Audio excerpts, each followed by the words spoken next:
제가 제 의사로 나온 게 아니고 쫓겨난 거니까 직장 내 괴롭힘으로 공황장애가 생겼고 어떻게 보면 다른 사람들 때문에 왜 내 인생이 불행해져야 되지? 근데 저는 뭘 생각하고 적고 너무 귀찮아서 그리고 시간이 많이 걸리잖아요. 그런 것들을 차근차근 따라하다 보니까 어느새 70만 유튜버는 아니지만 비슷한 삶을 살아가고 있다는 걸 좀 깨닫게 됐었어요. 안녕하세요, 알리사입니다. 제가 지금까지 책을 읽으면서 제 인생을 변화시킨 책이 딱 6권 있거든요. 근데 그 중에 오늘 럭키드로우에 대해서 이야기를 나눠보도록 하겠습니다.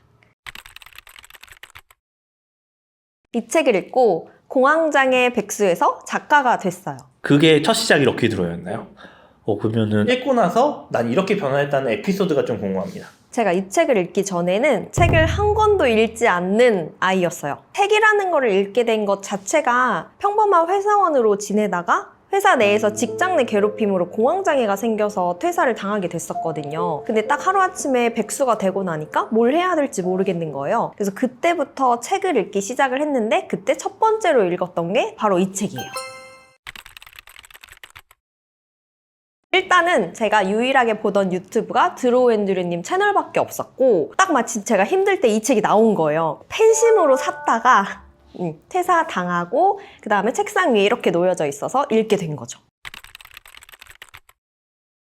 우선 백수가 되면은 자신감이 떨어지잖아요. 그리고 제가 제 의사로 나온 게 아니고 쫓겨난 거니까 자신감하고 자존감이 완전 바닥이었거든요. 근데 이 책을 읽고 나도 할 수 있다라는 자신감이 엄청 많이 생겼었어요. 그래서 제가 아까 작가가 됐다라고 얘기를 했는데 이 책을 읽고 나도 책을 쓰겠어 다짐하고 한 달 만에 A4 용지 130페이지 원고를 완성했었어요. 한 달 만에요? 뭐 쉬운 거 아닌데? 쉬운 거 아니에요. 엉엉 울면서 매일 아침마다 책 읽고 원고 쓰고. 포기하고 싶었던 적은 없었어요? 네, 단 한 번도 없었어요. 딱 첫 번째로 프롤로그에 너의 꿈은 뭐야? 라는 구절이 나와요. 그게 제 인생을 바꿔준 터닝포인트 질문 중에 하나고, 두 번째는 중간에 우리 인생에는 언제나 악역이 있어 라는 구절이 나와요. 그 당시에 저는 직장 내 괴롭힘으로 공황장애가 생겼고 어떻게 보면 다른 사람들 때문에 왜 내 인생이 불행해져야 되지? 이렇게 저를 계속 힘들게 하고 있었거든요. 근데 딱 그때 내 인생에 악역이 있는 이유는 내가 주인공이기 때문이구나를 깨닫게 해준 구절이라서 그게 두 번째로 기억에 남고, 세 번째는 세상이 나를 인정해주지 않으면 내가 나를 인정해주면 된다. 내가 그 세상의 판을 만들면 된다라는 구절이 있었어요. 그래서 그래, 그럼 내가 일단 시작은 내 이야기를 세상에 알려서 작가가 돼야지 라고 했기 때문에 이 세 가지 구절이 제 인생을 엄청 크게 바꿔줬죠. 나는 왜 이 질문을 한 번도 나한테 물어보지 않았지? 막연히 장래 희망은 뭐야? 이런 식으로 꿈은 뭐야? 라고 물어본 적은 있지만 진짜로 내가 내 삶을 어떻게 살아가고 싶은지에 대해서 물어본 적은 없었어요. 내가 내 힘으로 내 세상을 만들어가고 내가 만든 이 힘으로 사람들한테 좋은 영향력을 끼치는 세상을 만들고 싶다 였어요.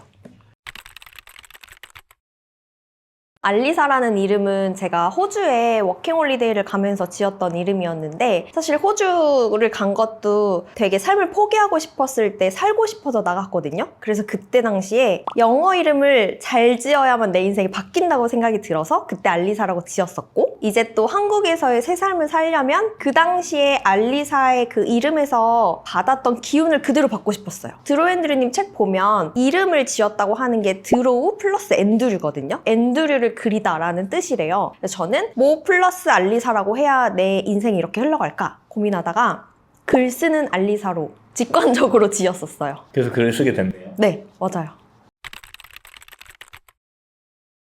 사실 제가 알고 한 건 아닌데 책을 읽다 보니까 시각화를 막 하루에 100번씩 해야 되고 꿈을 100번씩 적어야 되고 이런 내용들이 나오더라고요. 근데 저는 뭘 생각하고 적고 너무 귀찮아서, 그리고 시간이 많이 걸리잖아요. 제가 못할 것 같아서 그냥 매일매일 서점에 갔어요. 매일매일 서점에 가서 에세이 코너, 베스트셀러 그 코너 있잖아요. 거기 서가지고 내년 몇 월 며칠에 내 책이 여기에 이렇게 있을 거야. 이거를 매일매일 했었어요. 그게 지금 생각해보면 시각화더라고요. 그리고 진짜 실제로 그런 일이 일어났고. 어떠셨어요? 그런 일이 일어났을 때? 행복했죠? 진짜 그냥 행복했어요. 내가 상상한 대로 삶이 이루어지는구나라는 그걸 경험하는 순간 앞으로 일어날 일들을 전부 다 긍정적으로 바꿔서 생각하게 되더라고요. 빨리 시작해서 빨리 실패해야 어떤 걸 보완해야 하는지 알고 그 보완을 빨리 하면 성공할 확률이 높아지더라고요. 그리고 벤치마킹에 대한 얘기도 많이 하셨는데 이거는 공감됐던 부분이 있으셔서 얘기를 하신 건가요? 저는 앤드류님만 보고 여기까지 달려왔거든요. 그래서 사실 저한테 벤치마킹은 드로앤드류님밖에 없어요. 근데 앤드류님이 어떤 강점을 가졌고 그럼 나는 어떤 강점을 가졌고 이 사람이 가진 강점을 어떻게 활용했고 그럼 나는 이렇게 활용하고 이런 것들을 차근차근 따라하다 보니까 어느새 70만 유튜버는 아니지만 비슷한 삶을 살아가고 있다는 걸 좀 깨닫게 됐었어요. 롤모델을 먼저 잡고 그 롤모델에 내가 따라할 수 있는 부분들을 벤치마킹하는 게 중요하구나 깨달았죠. 그 책 안에 그런 게 있어요. 내가 나를 존중해주지 않으면 다른 사람들도 나를 존중해주지 않는다인데 보통 한국에서는 겸손해야 된다 하고 칭찬받으면 아우 아니에요 이렇게 하라고 하잖아요. 근데 제가 이 책을 읽고 처음으로 깨달았던 게 칭찬을 받으면 아니에요가 아니라 감사합니다 라고 해야 되는 걸 깨달았었거든요. 근데 그렇게 하고 행동을 바꾸니까 진짜 사람들이 저를 엄청 존중해주는 거예요. 그러면서 또 제 삶이 달라지고 그래서 그게 이제 들어온 거죠. 아니요. 저는 브랜딩이라는 게 꼭 회사 밖에서만 이루어지는 건 아니라고 생각해요. 일단은 회사 내에서 브랜딩을 먼저 해보세요. 예를 들면 제가 회사 다닐 때 일반 사무 보조 업무만 했었는데 우연히 동영상 제작 편집 업무를 맡게 된 거예요. 하나도 할 줄 모르는데 제가 막 프리미어 프로 독학해가지고 영상을 만들어낸 적이 있거든요. 그 뒤로 윗분들이 동영상 업무만 생기면 저를 찾는 거예요. 그땐 몰랐는데 그게 제가 회사 내에서 브랜딩이 된 거죠. 동영상 제작 업무가 유일하게 가능한 친구, 요렇게. 그래서 일단은 회사 내에서 브랜딩을 먼저 경험을 해보시고 대표적으로 내 이미지가 만들어지면 내가 회사 밖에서 뭘 할 수 있는지 찾아보는 게 좋다고 생각해요.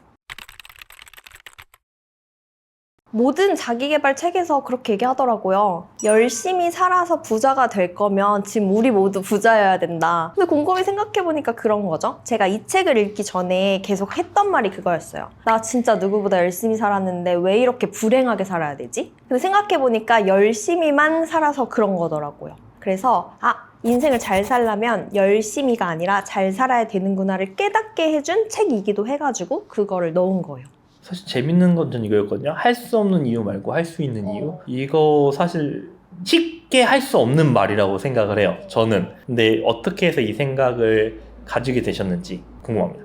누구나 특히 회사원들은 회사에서 내 일을 갖고 싶어 하잖아요. 근데 왜 그거를 행동으로 못 옮긴다고 생각하세요, PD님은? 부정적인 생각이요. 약간 두려움. 사실 두려움이 제일 큰 것 같아요. 내가 이걸 했을 때 지금 나의 안정이 깨질까봐 두려울 것 같습니다. 그쵸? 이 안정이 깨질까봐 못하겠어가 할 수 없는 이유잖아요. 그런데 저는 반대로 생각했을 때 앞으로 더 길게 안정적으로 살기 위해서 이걸 해야 돼 라고 생각이 드는 거죠. 근데 사실 저도 몰랐어요. 이 책을 읽고 나서 안 거예요. 그래서 그 사고방식 습관만 바꿔도 많은 걸 할 수 있게 되더라고요. 저 궁금해. 자, 많은 걸 할 수 있겠어요. 그 많은 게 어떤 것들이 있을까요? 제가 백수였잖아요. 처음에 책을 읽고 새 인생을 살아봐야겠다 다짐했을 때 통장을 열었더니 10만 원만 있는 거예요. 그래서 그 10만 원으로 이거는 원래 샀었고 두 번째 책하고 세 번째 책을 샀어요. 그게 33,000원이었거든요. 그럼 10만 원 중에 67,000원이 남잖아요. 그리고 저는 또 나머지 3만 원을 북토크 가는 데다 썼어요. 그럼 남들은 미쳤다고 하죠. 돈도 없는데 그걸 어떻게 해? 실제로 저도 이거 다 쓰고 나면 나 진짜 먹고 살 거 없는데 어떡하지라는 생각은 들었지만 또 한편으로는 지금 할 수 있는 걸 하자. 그냥 그것만 생각하면서 내지른 거예요. 그랬더니 되게 자연스럽게 알바 자리가 들어오더라고요. 그래서 알바를 하게 돼서 돈을 벌게 됐고 또 그걸로 책을 사고 또 다른 기회들이 오고 그런 걸 경험을 했었고 두 번째는 공황장애가 있고 우울증이 있고 대인기피증이 있었단 말이에요. 대인기피증이 얼마나 무섭냐면 사람을 만날 수가 없어요. 그래서 저는 사람들 눈을 진짜 잘 쳐다보는데도 눈을 보면 너무 무서운 거예요. 그래서 처음에는 나는 대인기피증이 있으니까 아무것도 못해 라고만 생각을 했었는데 그것도 생각을 바꿔서 대인기피증이 있으니까 온라인으로 일을 해야겠다 라고 생각을 한 거죠. 그런 식으로 할 수 있는 이유들에 초점을 맞추니까 할 수 있는 것들이 눈에 보여졌어요. 더 중요한 건 할 수 있는 걸 하니까 다른 기회들이 찾아왔어요. 그래서 저 지금 이렇게 5.5만 팔로워의 알리사가 된 거죠. 네, 없었어요. 저는 그때 되게 분에 차 있는 상태였어요. 그래서 누구한테라도 붙잡고 나 억울해를 얘기하고 싶었는데 우연히 SNS라는 걸 하게 된 거고 제가 그 억울한 얘기를 했을 때 공감해 주는 사람이 나타난 거죠. 그래서 너무 재밌었어요. 내 이야기를 세상에 알릴 수 있는 유일한 창구였던 거죠. 가장 직관적으로 드는 생각은 책을 읽기 어려운데 읽고 싶은 사람한테 추천. 왜냐면 읽기가 너무 쉽게 써져 있어요. 그 다음 두 번째는 저처럼 갑자기 퇴사를 당하거나 갑자기 일자리를 잃은 사람들이 읽어보면 좋아요.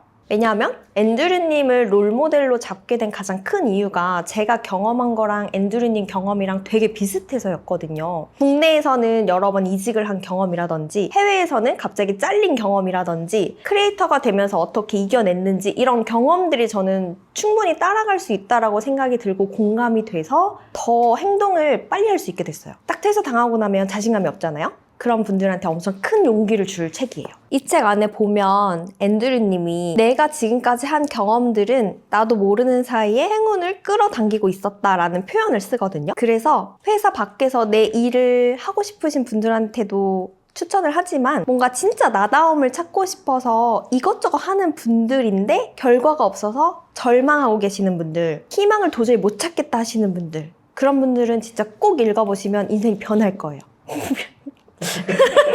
그리고 제가 이 책만 읽고 변한 게 아니거든요. 다른 책을 소개해 드릴 건데 그 책을 읽고 진짜 돈을 왜 벌어야 되는지, 왜 나로서 돈을 벌어야 되는지를 깨닫게 해준 책이 있어요. 또 그거를 같이 읽어보시면 시너지가 날 거예요. 그래서 앞으로의 영상이 기대되신다면 구독과 좋아요 부탁드립니다. 그럼 저는 다음 책으로 뵐게요.